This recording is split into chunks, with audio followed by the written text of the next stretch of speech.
For over 3,000 years, Egypt was ruled by mighty pharaohs. But in its final chapter, one last ruler fought to keep its glory alive, and that was Queen Cleopatra VII. A queen unlike any before her, she was intelligent, strategic, and unafraid to challenge the growing power of Rome. By the time Cleopatra came to power, Egypt was a weakened kingdom, caught in political chaos and threatened by Roman expansion. Unlike her predecessors, she understood that survival required more than just a crown. It demanded alliances, cunning, diplomacy, and bold decisions. She forged legendary relationships with two of Rome's most powerful men, Julius Caesar and Mark Antony. But these were not mere love affairs. They were calculated moves in a deadly game of power. For years, she held her throne through wit and strategy, defying those who sought to control her. Yet, even the most brilliant rulers cannot escape fate. As Rome tightened its grip, Cleopatra faced the greatest challenge of her life, a battle not just for her kingdom, but for her very legacy. This is the story of Cleopatra,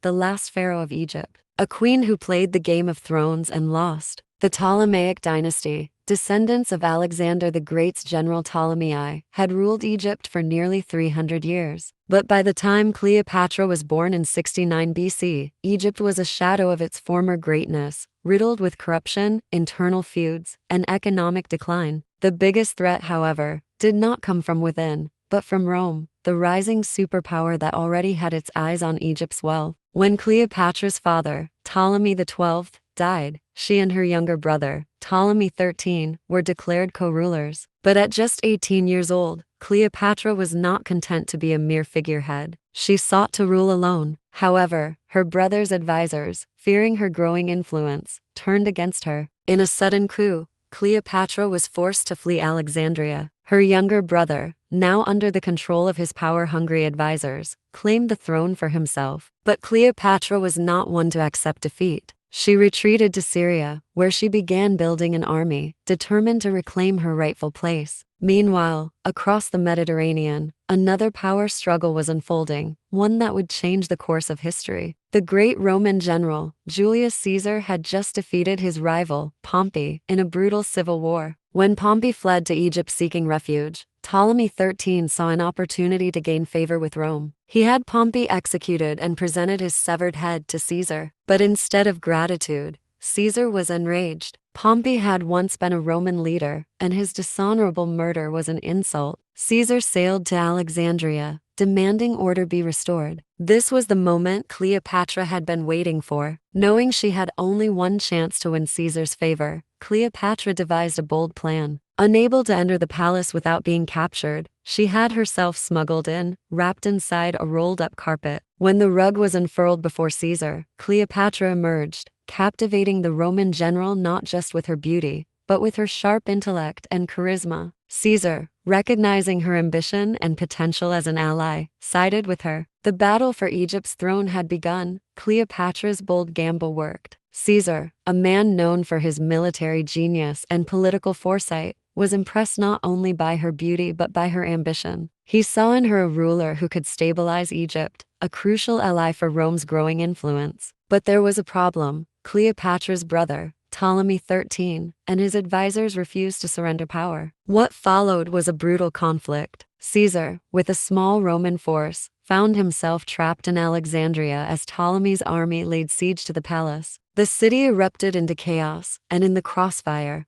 one of the greatest losses in history occurred. The legendary Library of Alexandria was set ablaze. Yet, Cleopatra and Caesar held their ground. Reinforcements arrived, tipping the scales in their favor. Ptolemy XIII attempted to flee, but drowned in the Nile. With her rival gone, Cleopatra was officially restored as pharaoh, now ruling alongside her younger brother Ptolemy XIV, a mere formality, as true power rested in her hands. With Egypt secured, Cleopatra and Caesar's relationship deepened. Whether their bond was driven by passion, ambition, or a mix of both, one thing was clear: they were now the most powerful couple in the ancient world. In 47 BC, Cleopatra gave birth to a son, Ptolemy Caesar, nicknamed Caesarion, or Little Caesar. To Cleopatra, He was more than just an heir, he was a symbol of a new dynasty, a bridge between Egypt and Rome. But not everyone in Rome was pleased. Caesar's relationship with Cleopatra, a foreign queen, and his apparent ambitions to rule as a king, stirred resentment among the Roman elite. When he returned to Rome, Cleopatra followed, arriving in the city with Caesarion and living in a lavish villa outside the city. However, Cleopatra's dream of ruling alongside Caesar came to a crashing halt on March 15, 44 BC. On the infamous Ides of March, Julius Caesar was assassinated by his own senators. He was stabbed 23 times in a conspiracy led by Brutus and Cassius, and his death led to Rome descending into chaos. With Caesar dead,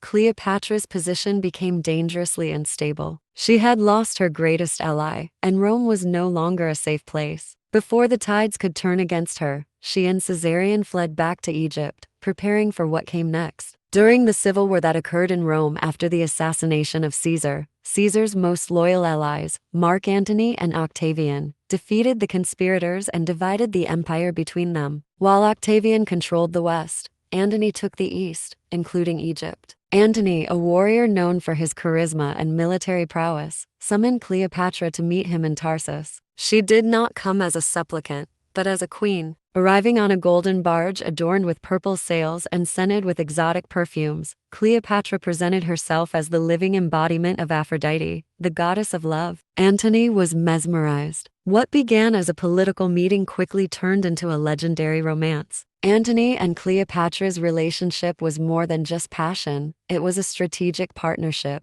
With his support, Cleopatra strengthened her hold on Egypt and expanded her influence. In return, she provided Antony with vast resources for his military campaigns. They celebrated their love with extravagant feasts, and Antony even declared Cleopatra the Queen of Kings, elevating Caesarion as his rightful heir over Octavian's claim to Rome. But back in Rome, Octavian seethed. He painted Antony as a traitor, bewitched by an Eastern seductress who sought to corrupt Rome's power. As tensions escalated, war became inevitable, and by 31 BC, the forces of Antony and Cleopatra faced Octavian's fleet in the decisive Battle of Actium. Cleopatra, commanding her own ships, fought fiercely alongside her lover. But as the battle turned against them, she made a fateful decision. She ordered her fleet to retreat. Seeing her sail away, Antony, overcome with despair, abandoned the fight and followed her. Their forces crumbled, and Octavian claimed victory. Now fugitives,